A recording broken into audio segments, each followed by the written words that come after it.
Assalamualaikum warahmatullahi wabarakatuh. Alhamdulillah pada pertemuan kali ini kita bisa bertemu kembali pada mata kuliah Telaah Kurikulum dan Pembelajaran Matematika pada pokok materi atau pembahasan yaitu Sejarah Kurikulum Indonesia tahun 1968 sampai tahun 1984 di pertemuan kelima bersama saya Sahrul Anwar MPD, dosen Universitas Selatan Masiro.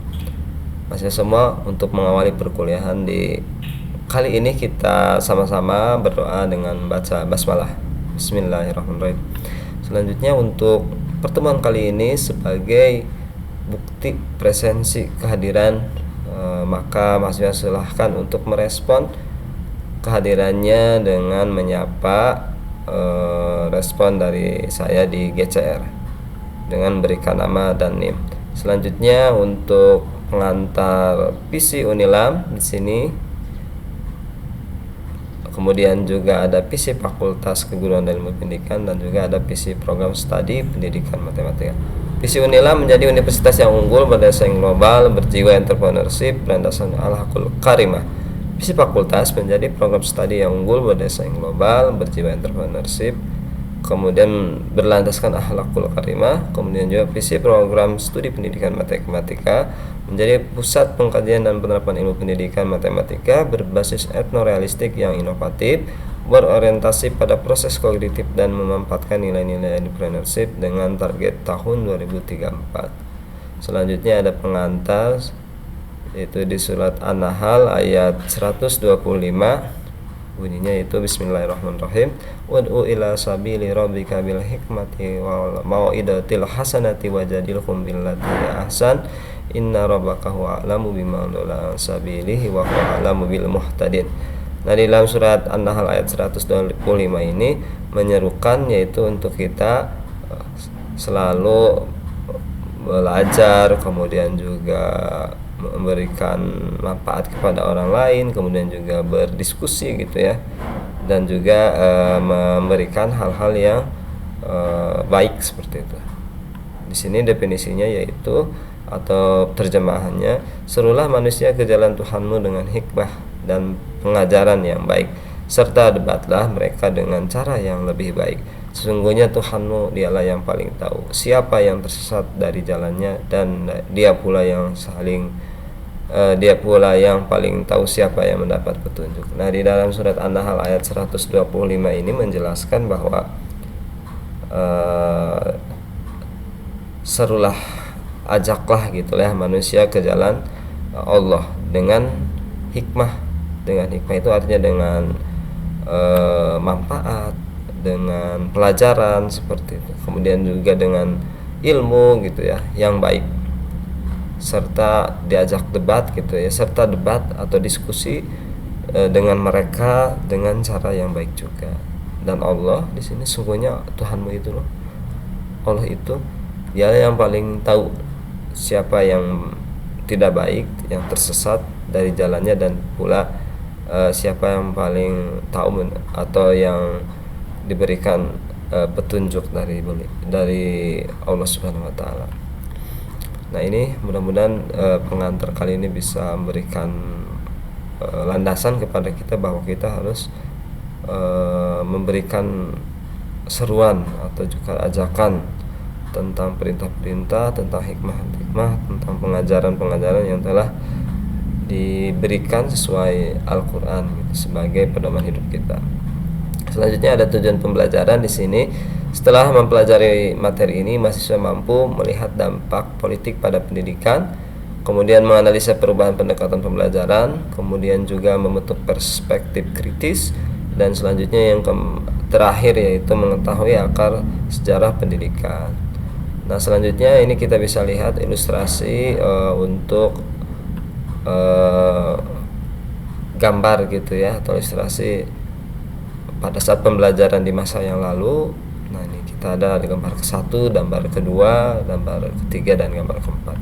Selanjutnya ada potret pembelajaran pada saat kali ini atau saat ini. Nah, ini dengan ceria gitu ya, menggunakan teknologi, kemudian juga berjalan melewati sungai yang prihatin untuk jembatannya, dan juga ini berjalan kaki dengan membawa sepatunya dengan kondisi banjir ya, seperti itu. Nah, latar belakang di sini sistem pendidikan Belanda diatur dengan prosedur yang ketat dan mulai aturan siswa, kemudian pengajar, sistem pengajaran dan kurikulum. Jadi artinya sistem kurikulum yang diatur dari prosedur Belanda, Pak, karena kita kan dulu dijajah Belanda, itu ketat. Kemudian selain itu sistem prosedural seperti ini sangat berbeda dengan sistem prosedur pada sistem pendidikan Islam yang telah dikenal sebelumnya gitu ya. Kemudian sistem pendidikan Belanda pun bersifat diskriminatif gitu ya. Sekolah dibentuk dengan membedakan pendidikan antara anak Belanda, anak timur asing, dan anak pribumi. Kemudian juga golongan pribumi ini masih dipecah lagi menjadi masyarakat kelas bawah dan priai, seperti itu. Ada ada kelas-kelas sosial di masyarakat, sehingga itu akan menentukan kualifikasi pendidikan pada saat itu. Nah, kita lihat di sini untuk roadmap-nya ya, roadmap kegiatan pembelajaran di era yang lalu dari masa ke masa, sehingga ini menjadi acuan buat kita. Kita coba perbesar dulu.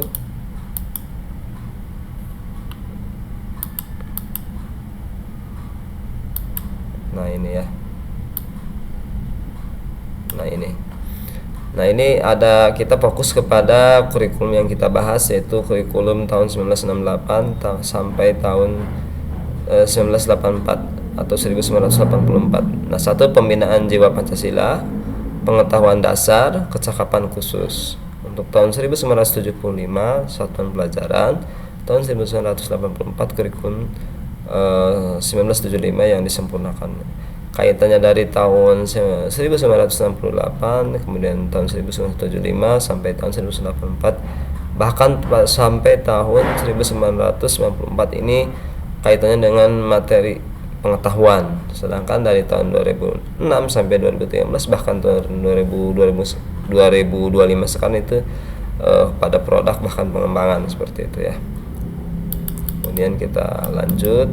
Nah, ini sejarah kurikulum Indonesia tahun 1968 sampai tahun 1984, ciri-ciri dan perkembangannya, mengulas transformasi pendidikan di era Orde Baru. Karena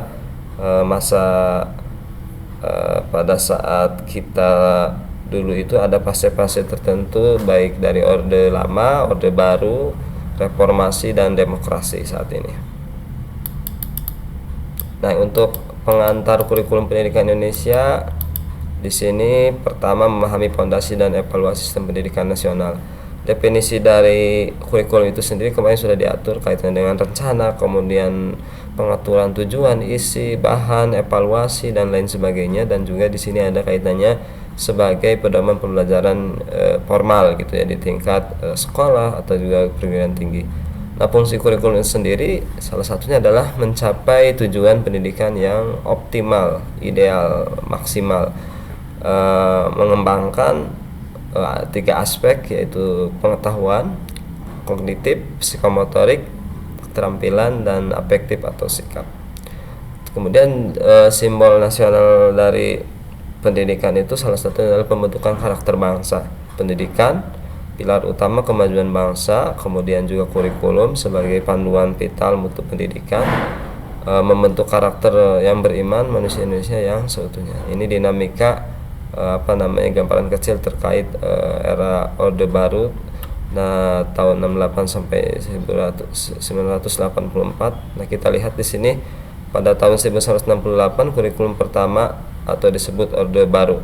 Nah, fokus pada kurikulum ini yaitu kaitannya dengan nilai jiwa Pancasila, kemudian pengetahuan dasar, dan kecakapan khusus. Tujuannya adalah manusia Pancasila sejati, sehat jasmani, kemudian penjurusan di SMU kelas 2. Tahun 1975 ini kurikulum berorientasi pada tujuan. Kalau tadi 68 kurikulum pertama pada Orde Baru, sedangkan pada tahun 1975 ini kurikulum berorientasi pada tujuan. Nah, ini pasca Repelita 1 Orde Baru, kemudian menekankan pendidikan efektif dan efisien, gunakan PPSI. PPSI itu pengembangan sistem instruksional. Kemudian juga tahun 1984 kurikulum disempurnakan, penyempurnaan kurikulum 1975, kemudian usung proses skill approach, kemudian juga sistem sebagai subjek belajar atau CPSA dan tambahan mapel PSPB. Kemudian kita perhatikan di sini untuk kurikulum tahun 1968 ini fokus pada pendidikan nasional. Nah, kelahiran kurikulum tahun 1998 ini bersifat politis gitu, menggantikan rencana pendidikan tahun 1964 yang disebut produk lama gitu ya. Tujuan kurikulum tahun 1968 ini memiliki poin-poin penting, salah satunya adalah membentuk manusia Pancasila sejati, kuat, sehat jasmani, mempertinggi kecerdasan dan keterampilan. Kemudian juga meningkatkan moral, budi pekerti dan keyakinan beragam. Artinya di dalam tujuan kurikulum tahun 1968 ini lebih kepada hal-hal yang kaitannya dengan peran Pancasila, kemudian juga meningkatkan kualitas SDM seperti itu ya, di dalam skill atau keterampilan, juga meningkatkan karakter dan juga pengetahuan seperti itu. Orientasi dan penekanannya itu fokus utama pada pembinaan nilai atau jiwa Pancasila, kemudian Undang-Undang 45 sebagai pedoman utama atau pilar negara.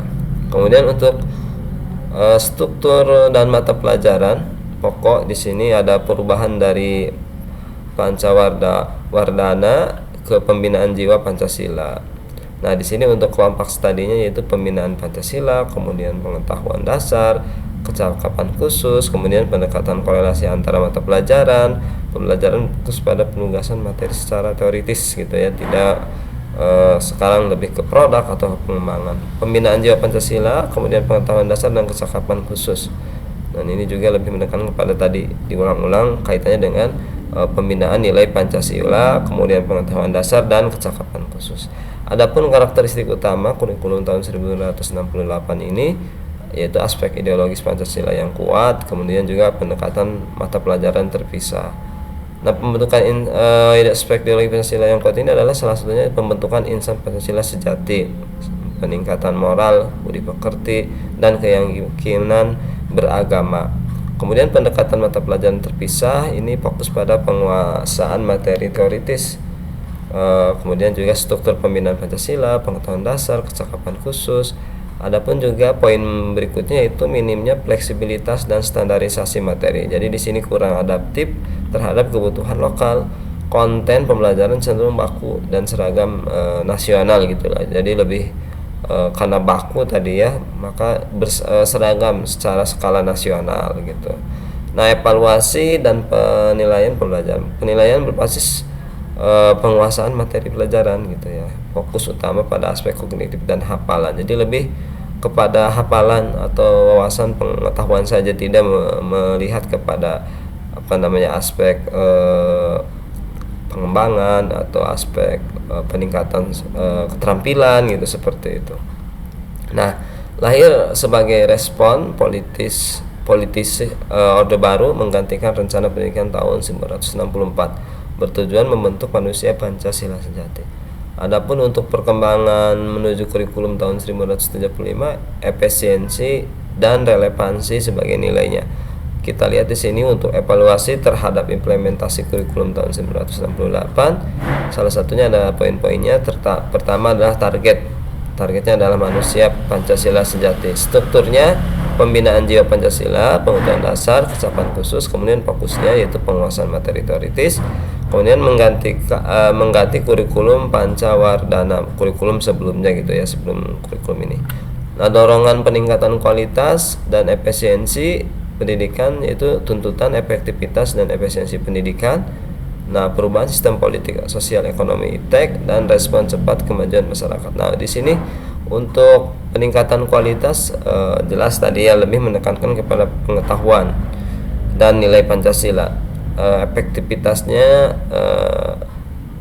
mungkin dituntut pada satu karena suasananya yaitu Orde Baru lebih kepada hal-hal yang kaitannya dengan wawasan pengetahuan. Efisiensi pendidikan juga mungkin ini melatar belakangi kegiatan pendidikan yang mungkin belum terlalu kompleks seperti itu. Perubahan sistem politik juga sama dari orde lama ke orde baru menyebabkan perubahan pola pendidikan. Selain itu juga sosialnya di sini sosial masyarakatnya itu tadi adalah latar belakang yang menyebutkan dipengaruhi oleh kelas-kelas sosial seperti itu. Ekonomi juga sama, ipteknya juga sama, masih menggunakan hal-hal yang sifatnya manual. Respon cepat kemajuan masyarakat juga masih tidak terlalu signifikan untuk peningkatan di pembelajaran seperti itu. Nah, latar belakang lahirnya kurikulum tahun 1975 ini setelah program Repelita tahun 1 tahap 1 ada baru, kemudian penerapan PPSI, prosedur pengembangan sistem instruksional, dan juga reorganisasi dan modernisasi mata pelajaran. Kemudian jejak kurikulum Indonesia menuju tahun 1975 di sini ada rencana pelajaran tahun 47, tahun 52-nya itu rencana pelajaran terurai, tahun 64-nya rencana pendidikan Pancawardana, kemudian tahun 68 Manusia Pancasila Sejati, dan tahun 1975 ini efisiensi dan efektivitas PPSI. Nah, kemudian untuk kurikulum tahun 1975 pendekatan tujuan instruksional khusus atau TIK. Poinnya adalah konsep dasar dan tujuan, pendekatan prosedural, struktur program dan penilaian, peran guru dan bahan ajar. Nah, untuk konsep dasar dan tujuannya di sini pendidikan lebih efisien dan efektif. Nah, efisien efektif ini nanti sesuai dengan kebutuhan saat itu gitu ya. Berbasis tujuan instruksional khusus, ini ada tujuan khususnya gitu ya, instruksi khususnya. Menggunakan prosedur pengembangan sistem instruksional, ada prosedur pengembangan sistemnya atau disebut PPSI. Pendekatan prosedurnya implementasi ketat PPSI, kemudian juga tujuan pembelajaran spesifik dan terukur, berorientasi pada pencapaian tujuan. Untuk struktur program penilaian ini materi terstruktur disiplin ilmu, kemudian penilaian berorientasi pada TIK, sistem evaluasi terukur. Kemudian untuk peran guru dan bahan ajar, guru perencana dan pelaksana instruksional, bahan ajar selaras dengan TIK, kemudian fokus pada penguasaan materi. Adapun untuk evaluasi pendekatan kurikulum tahun 68 ini jiwa Pancasila dan Pedoman Dasar, 1975 PPSI dan tujuan instruksional khusus, 84 penyempurnaan dan CBSA. Ini mencerminkan respon terhadap dinamika sosial politik dan kebutuhan pendidikan nasional. Adapun karakteristik dan dampak kurikulum tahun 1975 di sini, fondasi pendidikan berorientasi pada tujuan dan evaluasi awal, fokus kognitif dan perilaku menggunakan prosedur pengembangan sistem instruksional atau PPSI, merencanakan metode tujuan pembelajaran dan mencerdaskan serta memperbaiki sikap dan moral generasi. Keunggulan implementasinya dari kurikulum tahun 1974 ini pendekatan secara sistematis, terstruktur, kemudian peningkatan efisiensi dan efektivitas pendidikan, memudahkan perencanaan dan evaluasi hasil belajar. Namun dari struktur tujuan pembelajarannya ini kita lihat mengintegrasikan tujuan yang terukur dalam domain kognitif afektif dan psikomotor selaras dengan prinsip taksonomi Bloom. Nah, pada taksonomi Bloom tahun 68 sampai 84 ini kita lihat ada levelnya atau tingkatannya dari bawah sampai ke atas. Mulai dari pengetahuan, kemudian juga pemahaman, knowledge atau pengetahuan, kemudian juga comprehension, pemahaman, application, penerapan, analisis pengkajian, telaah, kemudian sintetis, yaitu menggabungkan elemen untuk membentuk sesuatu yang baru, kemudian evaluasi. menilai atau memberikan keputusan berdasarkan. Ini ada perubahan pada saat revisi tahun 2021 ini yang mengalami perubahan kaitannya mulai dari remember, mengingat, kemudian understand, memahami, apply, menerapkan, kemudian analis, menganalisis, evaluasi, kemudian create, mencipta. Nah, ini untuk kelemahan implementasi yaitu kurang responsif terhadap perubahan sosial dan kemajuan iptek, kemudian terlalu berorientasi pada hasil akhir, kurang pada proses, memicu kebutuhan akan menyempurnakan kurikulum lanjutan. Kemudian untuk kritik utama terhadap kurikulum tahun 1975 di sini, meskipun membawa pendekatan yang sistematis, kurikulum 75 ini sering dikritik karena kurang fleksibel dan lambat dalam respon dinamika serta kemajuan masyarakat. Kemudian respon dan pengembangan kurikulum tahun 1984, penyempurnaan kurikulum 75, kemudian fokus pada pendekatan keterampilan proses CBSA, kemudian juga mendorong siswa sebagai subjek aktif seperti itu. Nah, kita lihat kurikulum CBSA ini juga kurikulum yang dikembangkan pada tahun yaitu 68 sampai 84. Nah, di mana untuk kurikulum CBSA itu cara belajar siswa aktif, CBSA cara belajar siswa aktif. Ini pendekatannya menekankan kepada keaktifan dan partisipasi siswa gitu, secara fisik, mental maupun emosionalnya gitu dalam proses belajar mengajar seperti itu. Salah satunya yaitu untuk mencapai pengalaman belajar yang maksimal gitu ya. Kemudian selain itu juga perjalanan menuju kurikulum tahun 1984, penyempurnaan dan inovasi. Kebutuhan kurikulum yang lebih terpadu pada kontekstual, di mana di sini kritik pada kurikulum tahun 75 dirasa lambat merespon kemajuan masyarakat. Perlunya relevansi dan kontekstual. Ini menyesuaikan dinamika sosial, ekonomi dan iptek yang saat ini sangat diperlukan atau sangat relevan dengan keberadaan zaman. Fokus pada pembelajaran aktif, mendorong siswa aktif dalam proses belajar. Kemudian adopsi model pendidikan internasional, di sini pendekatan proses skill, prioritas pada proses belajar bukan hanya hasil gitu ya. Implementasi CBSA cara belajar siswa aktif, di sini siswa mengamati, kemudian mengelompokkan, mendiskusikan dan melaporkan. Pengembangan peserta didik holistik, ini membentuk manusia Pancasila sejati, kemudian sehat, kemudian juga cerdas. Nah, untuk perubahan kurikulum adalah konsekuensi logis dari dinamika sistem politik, sosial, budaya, ekonomi, dan iptek dalam masyarakat. Kemudian pendorongan perubahan nasional, di sini ada 3 aspek: adaptasi terhadap perkembangan zaman, penyempurnaan kebijakan kurikulum tahun 1975 atau peningkatan kualitas pendidikan nasional. Fokus kurikulum tahun 1984 ini lebih kita lihat dari tingkat fokus inovasinya. Kurikulum 68 berada pada rentang 3, kurikulum tahun 75 di posisi 2 dan mengalami. Jadi di kurikulum 75 ini mengalami penurunan itu dari aspek kualitasnya. Kurikulum 1984 ini mengalami peningkatan gitu ya. Nah, ini kita lihat di kurikulum tahun 1984, pendekatan cara belajar siswa aktif atau CBSA. Nah, kita lihat dari pisah peta dan tujuan kurikulum tahun 1984 ini meningkatkan mutu pendidikan nasional dan membangun bangsa yang maju secara intelektual. Konsep CBSA, siswa sebagai pusat pembelajaran. Jadi siswa ditempatkan sebagai subjek belajar aktif, mengamati, mengelompokkan, mendiskusi, dan melaporkan. Struktur program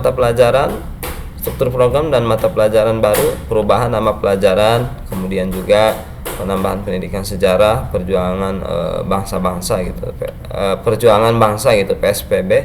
Kemudian juga peran guru sebagai fasilitator. Jadi guru bukan lebih aktif dibandingkan siswa, tetapi di sini hanya dijadikan sebagai perannya itu sebagai fasilitator, memfasilitasi siswa, memudahkan siswa dalam kegiatan belajar mengajar. Nah, artinya di sini guru memfasilitasi siswa untuk memperoleh pengalaman belajar maksimal secara fisik, mental ataupun emosional. Nah, kemudian metode pengajaran dan penilaian yang berubah, mengusung proses skill approach, menekankan pendekatan proses pembelajaran. Nah, kurikulum tahun 1975 ini menekankan efektivitas dan efisiensi pendidikan, kemudian juga menggunakan prosedur pengembangan sistem instruksional PPSI dan berorientasi pada tujuan pendidikan. Sedangkan kurikulum tahun 1984 ini penyempurnaan dari kurikulum tahun 1975, mengusung cara belajar siswa aktif atau CBSA atau Student Active Learning (SAL). Jadi lebih berpusat kepada keaktifan pembelajaran yang ada di siswa, mengutamakan pendekatan proses tujuan tetap penting. Nah, implikasi dan warisan kurikulum tahun 1968 sampai tahun 1984 mengulas dampak dan pembelajaran dari era kurikulum Orde Baru. Nah, untuk pengaruh dari sistem pendidikan dari kurikulum tahun 1968 yaitu pembinaan jiwa, Pancasila, pengetahuan dasar, kecakapan khusus tahun 1975, efektivitas dan efisiensi, prosedur pengembangan sistem instruksional PPSI, kurikulum tahun 1984, pendekatan proses skill CBSA, siswa sebagai subjek belajar.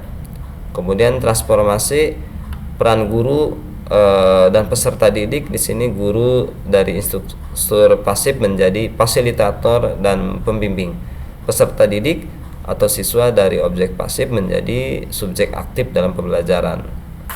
Kemudian untuk pembentukan identitas nasionalnya, di sini Pancasila sebagai landasan filosofis utama dalam perancangan kurikulum. Kemudian nilai luhur bangsa menekankan pada karakter, moral, dan keyakinan beragam. PSPB, mata pelajaran pendidikan sejarah perjuangan bangsa mulai tahun 1980. Pelajaran untuk masa depan, pentingnya adaptasi kurikulum terhadap perubahan sosial, politik, ekonomi, dan iptek. Karakter utuh, pembentukan manusia Indonesia seutuhnya yang beriman. Kemudian kebutuhan akan kontinuitas dan relevansi kurikulum secara berkelanjutan. Ini ada kaitannya dengan kurikulum merdeka sekarang gitu ya, seperti kata-kata guru sebagai fasilitator, kemudian ada berkelanjutan, penanaman nilai karakter, kemudian juga penanaman profil pelajar Pancasila gitu atau P5 gitu kan. Ini ada kaitannya dengan kurikulum sekarang. Nah, dampak dan tantangan periode tahun 68 sampai tahun 84, di sini peningkatan angka partisipatif sekolah, program SD Impres gitu ya, pembangunan sekolah masif, wajib belajar, akses pendidikan dasar meluas, capaian positif jutaan anak Indonesia bisa bersekolah. Adapun integrasi nilai Pancasila, di sini pendidikan Pancasila, materi wajib pada kurikulum, pembinaan jiwa sesuai ideologi negara, dan pembentukan karakter sebagai landasan moral bangsa. Sentralisasi dan minim inovasi, di sini kebijakan terpusat, kontrol pemerintahan kuat, kemudian administratif, birokrasi, kurikulum seragam, dampaknya inovasi dan kreativitas terbatas. Pendidikan dan sebagai alat politik, ini pembangunan ekonomi, pendidikan menopang tujuan, stabilitas nasional, penggunaan kurikulum, kontrol sosial adalah mempertahankan kekuasaan. Nah, evolusi kurikulum tahun 68 sampai 84, pembentukan jiwa Pancasila, pengetahuan dasar, kecakapan khusus, efektif dan efisien tadi ya, berorientasi tujuan pendidikan PPSI, penerapan CBSA, materi inti dan pilihan. Nah, kesimpulan dan refleksi di sini, dasar pengembangan kurikulum mempertimbangkan filosofi, pedagogi, dan sosiologi, adaptif terhadap kebutuhan masyarakat nyata, inovatif berkelanjutan di era perubahan, fokus pada kualitas guru dan fasilitas. Kemudian perubahan kurikulum bukan sekadar inovasi, tetapi cerminan kompleksitas politik, sosial, dan budaya suatu era. Studi sejarah kurikulum Indonesia, kemudian politik dan pendidikan. Pendidikan sering menjadi alat pembangunan nasional dan pembentukan ideologi, membentuk tinjauan kritis berkelanjutan, sentralisasi kebijakan, kemudian juga alat pembangunan dan pembentukan ideologi. Nah, ini di sini kita lihat sesuai amanah Undang-Undang 45 bahwa pendidikan itu salah satu tujuan utama terbentuknya negara kita adalah mencerdaskan anak bangsa sesuai Undang-Undang Anil 4. Nah, itulah untuk perkuliahan di sesi kali ini, pertemuan kali ini. Nah, untuk di akhir materi ini ada refleksi atau tugas. Mahasiswa wajib mengumpulkan tugas di sesi ini paling lambat H-1 sebelum perkuliahan berikutnya gitu ya. Nah, untuk tugasnya adalah membuat video penjelasan singkat 5-15 menit yang berisi tentang resume, menjelaskan kembali materi yang sudah saya jelaskan, kemudian juga berikan tanggapan dan harapan setelah mempelajari materi ini. Nah, demikian untuk materi kali ini, dan refleksinya kita akan kembali di pertemuan berikutnya, yaitu di materi pertemuan ke-6. Nah, sebagai refleksi silahkan Anda apa manfaat mempelajari materi ini, kemudian juga bagaimana harapannya dan tanggapannya, dan juga apa hambatan dan tantangan setelah mempelajari materi ini. Demikian untuk perkuliahan kita di pekan ini, mudah-mudahan bisa bermanfaat. Tetap semangat, tetap tingkatkan literasi, membaca, dan wawasan pengetahuan dari beberapa aspek. Salah satunya adalah nilai kognitifnya, nilai afektifnya, nilai psikomotoriknya selalu diasah dan selalu berinovasi. Sekian, terima kasih. Wassalamualaikum warahmatullahi wabarakatuh.